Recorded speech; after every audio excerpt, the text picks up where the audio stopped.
Yo minasan, assalamualaikum warahmatullahi wabarakatuh. Ketemu lagi nih bareng gua, admin Kosan Studio. Jadi di video kali ini kita bakalan membahas salah satu trailer baru dari adaptasi anime yang cukup ditunggu-tunggu, yang akhirnya merilis sebuah trailer baru lagi lewat acara Jump Fest 2024 yang diadakan di hari Sabtu dan Minggu kemarin. Apa aja detail terbaru dari trailernya ini? Mari kita bahas-bahas. 領域展開無料空所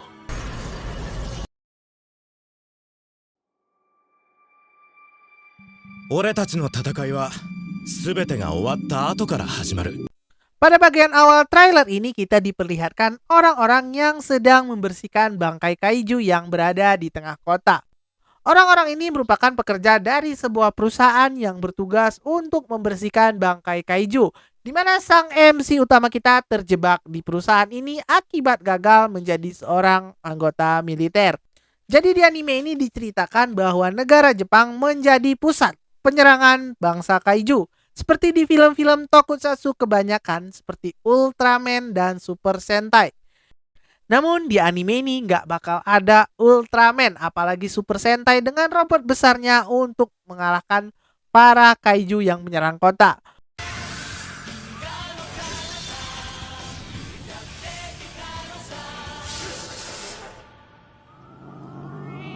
Melainkan sebuah unit khusus yang bernama JAKDF atau Japan Anti-Kaiju Defense Force, sebuah unit militer khusus yang didirikan pemerintah Jepang demi memberantas para kaiju raksasa ini. Lalu pada bagian awal trailer ini juga kita diperlihatkanlah dua studio yang bakal menjadi studio produksi dari anime ini. Pertama ada studio Kara yang terkenal dengan anime Evangelion-nya, yang di sini bertugas untuk mendesain desain karakter kaijunya. Dan satu lagi ada studio Production IG yang bakal menjadi studio utama dari anime ini. Pada bagian ini kita diperlihatkan betapa pinginnya sang MC utama kita untuk menjadi pasukan pertahanan anti kaiju, yang merupakan impiannya bersama seorang temannya, yang sekarang malah menjadi seorang kapten di pasukan tersebut. Dan si MC malah terjebak di perusahaan pembersih bangkai kaiju, di mana terlihat ia sangat iri dengan pencapaian temannya tersebut ketika melihat sebuah berita di TV. Nah, di bagian inilah akhirnya kita diperlihatkan impian si Kafka ini bersama teman masa kecilnya yang bernama Mina Ashiro, yang kini telah menjadi seorang kapten di pasukan tersebut, yang terlihat menggunakan baju tempur khusus lengkap untuk melawan kaiju yang menyerang kota, yang mayatnya bisa kita lihat di awal trailer tadi, yang di sini terlihat mendarat dari sebuah helikopter dengan superhero landingnya. Lalu pada bagian trailer berikutnya kita diperlihatkan ketika Kafka Hibino dirawat di sebuah rumah sakit bersama seorang pemuda bernama Reno Ichikawa. Pemuda ini merupakan seorang pekerja magang di perusahaan tempat Kafka bekerja, di mana Reno ini juga memiliki impian untuk menjadi anggota JAKDF.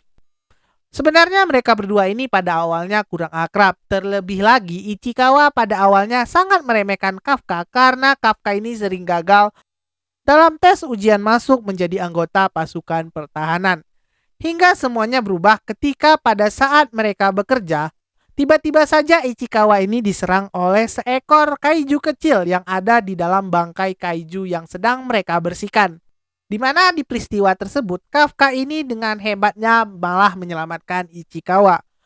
Hingga akhirnya mereka berdua pun dilarikan ke rumah sakit setelah kejadian tersebut, dan membuat mereka berdua akhirnya akrab.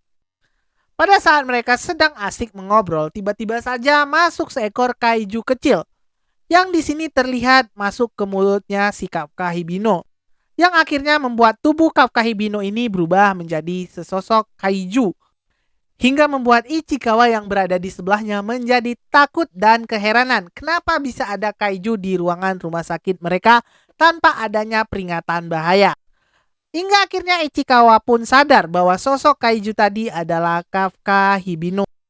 dan kemudian berusaha untuk merahasiakan kejadian tersebut dari orang-orang banyak.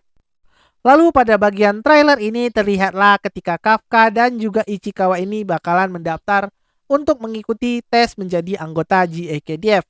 Di mana pada bagian trailer ini kita juga diperlihatkan dua orang karakter lain yang muncul di trailer terbarunya ini.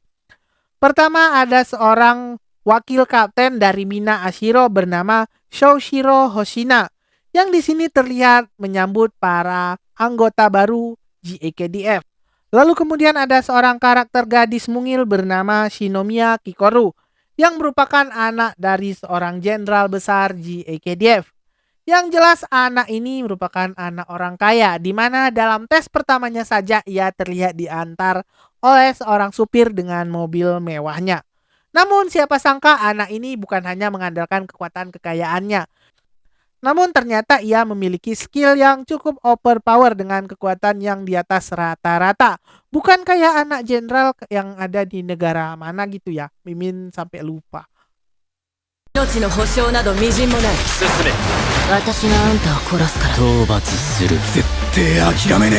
Lalu pada bagian ini kita diperlihatkan ketika para anggota baru GAKDF seperti Kafka, Ichikawa, dan juga Shinomiya ini yang terlihat sudah menggunakan seragam anggota GAKDF. Yang jelas pastinya mereka kayaknya udah diterima di pasukan tersebut. Yang diuji coba melawan kaiju kecil dengan tingkat bahaya yang cukup rendah.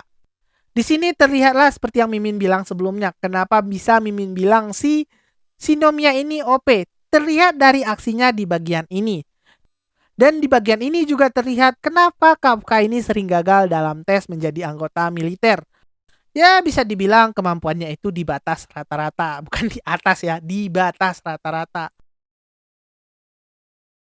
Lalu pada bagian akhir trailer kali ini akhirnya kita diperlihatkan sosok full dari perubahan kaiju Kafka Hibino yang dinamakan dengan kaiju number 8. Sebelumnya Mimin lupa jelasin nih. Jadi di anime ini nantinya kaiju bakal dinamakan atau diklarifikasikan dengan nomor. Di mana nomor tersebut diberikan kepada kaiju-kaiju yang memiliki kekuatan besar. Dan nantinya kaiju-kaiju bernomor ini bakalan dimanfaatkan tubuhnya ketika sudah dikalahkan untuk diubah menjadi senjata. Konsep senjata ini kayaknya mirip yang ada di anime Tokyo Ghoul, di mana pasukan pertahanan anti Ghoul di anime tersebut menggunakan bagian tubuh dari Ghoul kuat yang telah mereka kalahkan. Oke, kita kembali lagi ke pembahasan trailer Kaiju Number 8 ini. Kenapa Kafka Hibino ini tiba-tiba saja berubah menjadi sosok full kaijunya? Kemungkinan besar adegan ini bakal terjadi ketika latihan tempur tadi. Dimana ketika mereka sedang latihan dengan kaiju kecil, tiba-tiba saja muncul sosok kaiju yang bentuknya hampir menyerupai dengan bentuk kaiju Kafka. Yang kemudian diberi nama dengan kode Kaiju Number 9. Yang nantinya bakal kemudian menjadi musuh utama dari anime ini. Namun sayangnya belum diperlihatkan di trailernya kali ini. Dari trailer terbarunya ini, Mimin rasanya masih rada cukup kecewa dengan desain karakter yang ada di animenya. Entah kenapa kelihatan wajahnya itu terlalu bulat dan desain ekspresi dari setiap karakternya itu kayak datar banget. Berbeda dengan desain karakter yang ada di manganya terlihat cukup tegas dan keren, Mimin bilang. Ya semoga aja dibalik kekurangan desain karakternya ini jalan ceritanya masih bisa kita nikmati ya kan. 怪獣8号この個体は防衛隊がコードネームをつけた8体目の怪獣となりました。 Oke, sekian dulu video kita kali ini. Kalau ada detail yang terlewat atau informasi yang Mimin sampaikan agak keliru, kalian bisa bantu benerin dan buka diskusi di kolom komentar di bawah. Like aja kalau kalian suka video ini dan jangan lupa tekan tombol subscribe serta tombol loncengnya biar channel ini bisa lebih berkembang lagi ke depannya. Lebih kurang Mimin mohon maaf. Sayonara minasan. Wassalamualaikum warahmatullahi wabarakatuh.